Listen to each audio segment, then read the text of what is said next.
of our coronavirus coverage, we're continuing to ask the experts questions about the virus. It's time for our weekly check-in with Dr. Zorba Paster. Later on, we'll get to your questions answered. We'll let you know when to call in. Hi, Zorba. How are you? Good. How are you guys? We're doing well. I understand some of your clinics are starting to open up now. That's a good sign. Yes, very good sign. Very, very good sign. All right, let's talk a little bit about the pandemic. It sort of dropped out of the headlines with all of the protests going on around Madison. Do you think you bet. And the pandemic is still going on.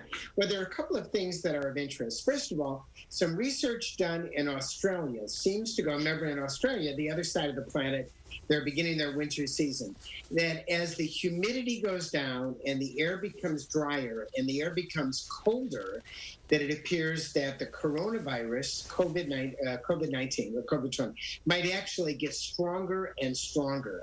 In other words, they looked at specifically whether or not the contagion rate, the rate at which you can actually be contagious to other people, seemed to increase with a drop in humidity.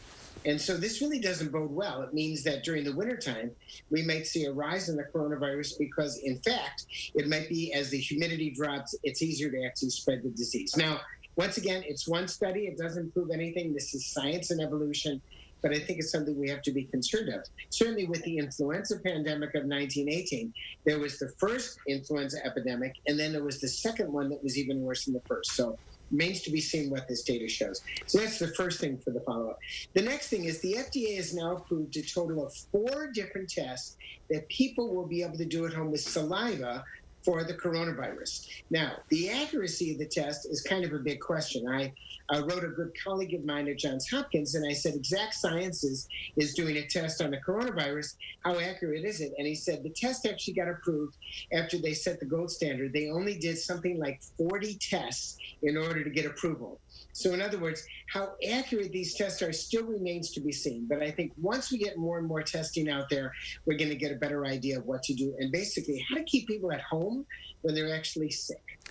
270-9933 is the number to call. We'll get to your questions in just a minute. Are you concerned about all the crowds gathering for the protest? And oh, 100%. You know, I mean, social gathering is social gathering, whether it's on a protest, on a beach, whether it's anything else. And we know that when you're closer than 6 feet to somebody else, if they have coronavirus, they can spread it to other people.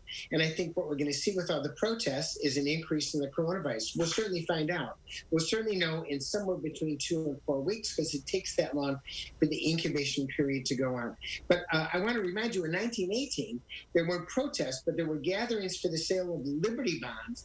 And in Philadelphia, there was a famous Liberty bond parade.